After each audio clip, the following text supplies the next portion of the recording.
एकीकडे राज्यातल्या नेत्यांकडनं 45+ लोकसभा जागांवरती निवडणूक जिंकण्याचा दावा ठोकला जातो। तर काल अमरावतीमध्ये यवतमाळमध्ये पंतप्रधान नरेंद्र मोदी यांनी 40 जागांच्या वरती निवडणूक जिंकण्याचा दावा केला। कुठेतरी राज्यातील आणि केंद्रातील नेत्यांमध्ये कुठेतरी विसंवाद आहे का?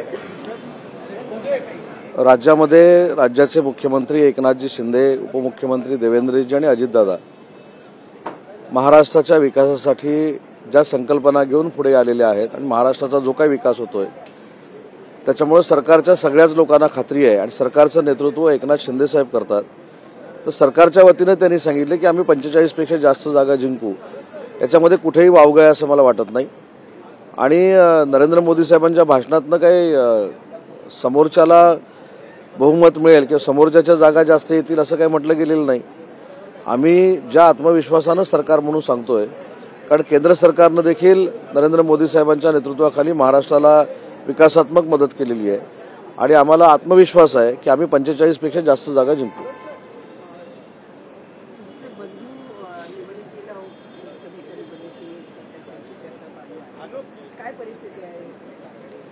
मी अनेक वेळा सांगितले की शिवसेना असेल, भाजप असेल, राष्ट्रवादी काँग्रेस पार्टी असेल, याच्यामध्ये जागांचं जे विभाजन आहे किंवा जागांच्या चर्चा ज्या आहेत हे 3 नेते मिळून करतील, माननीय एकनाथ शिंदेसाहेब, देवेंद्रजी आणि अजितदादा।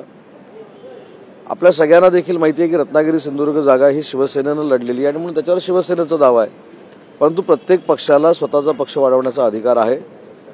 शिवसेनेवर दावा नक्कीच आम्ही केलेला आहे आणि याच्यानंतर आम्ही सगळे अधिकार हे माननीय मुख्यमंत्री एकनाथ शिंदे साहेबांना दिलेले आहेत। त्याच्यामुळे माझ्या दृष्टीनं शिवसेनेनं जागा लढवावी ही तिथला पालकमंत्री म्हणून माझी देखील इच्छा आहे, कार्यकर्त्यांची इच्छा आहे।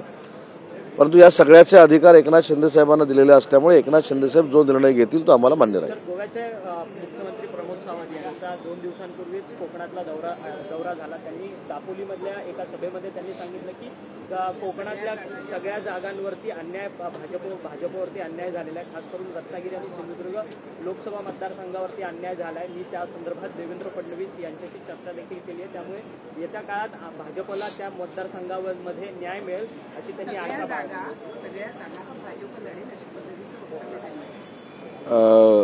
माननीय मुख्यमंत्री गोव्याचे प्रमोद सावंत साहेब काल जिल्ह्यामध्ये होते, ही वस्तुस्थिती आहे। दापोलीमध्ये देखील होते। मी देखील एकनाथ शिंदे साहेबांना, मुख्यमंत्री महोदयांना सांगणार आहे की रत्नागिरी सिंधुदुर्ग जागा असेल किंवा जिथं जिथं पूर्वी शिवसेनेनं जागा लढलेल्या आहेत तिथं शिवसेनेचाच दावा आहे। त्याच्यामुळे प्रमोद सावंत साहेब जे काय बोलले त्याला विरोध करण्याची काही आवश्यकता आहे असं मला वाटत नाही। शेवटी प्रचार करण्यासाठी आणि पक्ष वाढवण्यासाठी प्रत्येक कार्यकर्ता येत असतो, मंत्री येत असतो, मुख्यमंत्री येत असतो। त्याच भावनेने भाजपाचे मुख्यमंत्री म्हणून प्रमोद सावंत साहेब येऊन गेलेत, त्याच्याबद्दल काही आम्हाला दुःख असण्याचं काही कारण नाही। त्यांचं दुःख ते देवेंद्रजींकडे मांडतील, आमचं दुःख आम्ही एकनाथ शिंदे साहेबांकडे मांडू। दुसरीकडे मावळ त्यांच्यावर गुन्हा दाखल करण्यात आला आहे, राजकीय दबावापोटी हा गुन्हा दाखल झाला आहे। सलीम गुप्ता जो प्रवास होता त्याच्याबरोबर त्यांचा व्हिडिओ व्हायरल झाल्यानंतर ही कारवाई करण्यात आली। मला याच्यातली कल्पना नाही आहे, परंतु माहिती घेऊन याच्यावर बोललेलं चांगलं राहील। पण जी काही व्हिडिओ क्लिप त्यावेळी व्हायरल झालेली होती त्यावेळी सगळ्यांचीच मागणी होती। मावळमध्ये देखील हीच परिस्थिती आहे लोकसभा जागांसंदर्भात। त्या ठिकाणी आपल्या श्रीरंग बारणे आहेत, मात्र त्या ठिकाणी भाजप देखील निवडणूक लढवू इच्छित आहेत। पश्चिम महाराष्ट्रातल्या जागा वाटपांचा फॉर्म्युला ठरलेला आहे का? राष्ट्रवादीला 1, शिवसेना आणि भाजपला अशा 2 जागा, म्हणजे हा फॉर्म्युला ठरला पुण्याच्या पश्चिम महाराष्ट्र। पश्चिम महाराष्ट्रामध्ये मला असं वाटतं की याच्यापेक्षा जास्त जागा येतात। त्याच्यामध्ये कोल्हापूर पण आहे, सांगली आहे, सातारा आहे, पूर्ण पुणे जिल्हा आहे। आणि मगाशीच मी सांगितलं की जागा वाटपांचा फॉर्म्युला काय असावा, जागा कोणी लढवाव्या, तिथले उमेदवार कोण असावे, हे 3 नेते बसून निर्णय घेतील आणि आमच्या पक्षाच्या वतीनं एकनाथ शिंदे साहेब निर्णय घेतील तो आम्हाला मान्य राहील।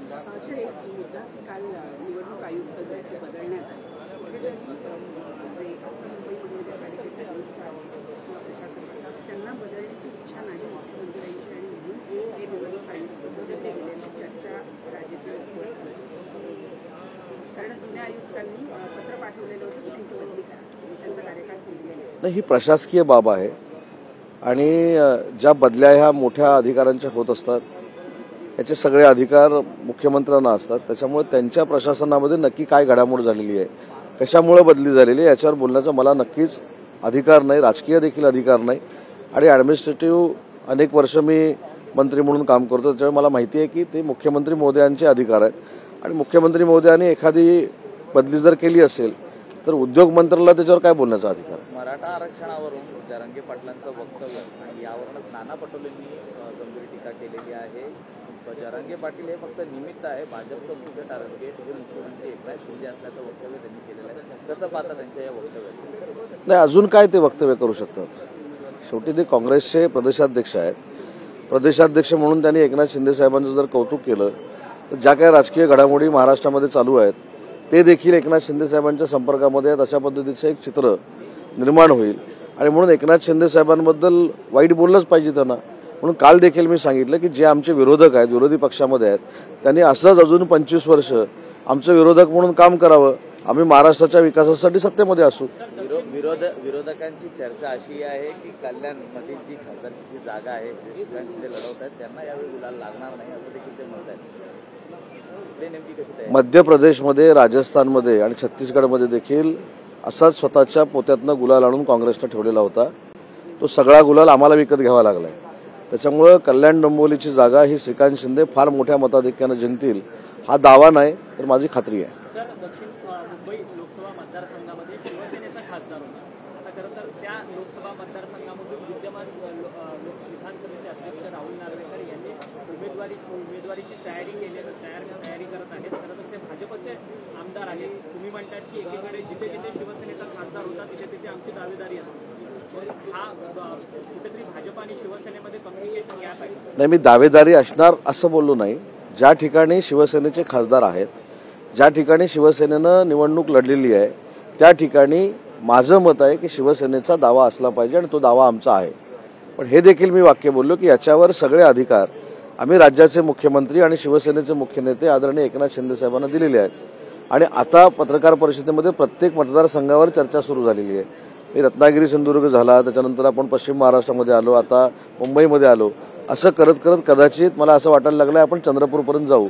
तर मी पुन्हा एकदा सांगतो की याचे सगळे अधिकार हे एकनाथ शिंदे साहेबांना दिलेले आहेत.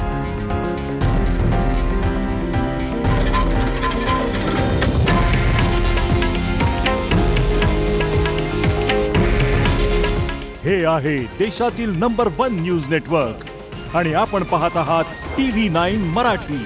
काळजी तुमची, हित महाराष्ट्राचं.